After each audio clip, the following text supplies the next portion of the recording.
Alberta is in the midst of its deadliest flu season in more than a decade. As vaccination rates against the virus drop, experts call on the government to beef up public health messaging. Provincial data shows 193 Albertans have died due to influenza so far this season.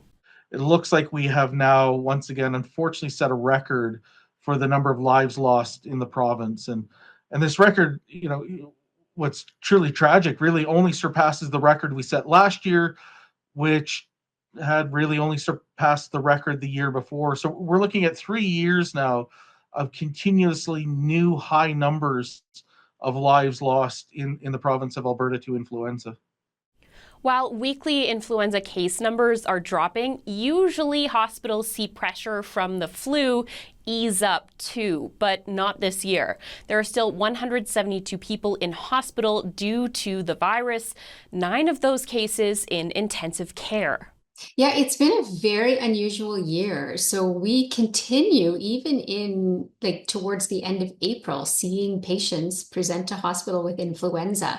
We are still admitting them to the intensive care unit. We are still seeing outbreaks on hospital wards. We're still seeing patients who are getting influenza in hospitals. Alberta Health says the predominant strains circulating this year are H1N1 and H3N2 influenza A.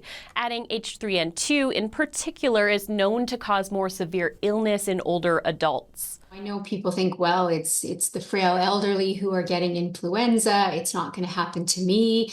But that would certainly not be what we are seeing in hospital. We are seeing all spectrums, and we are seeing young people, maybe people in their 40s who might have diabetes, who are getting influenza, who are then also getting another bacterial pneumonia on top of it.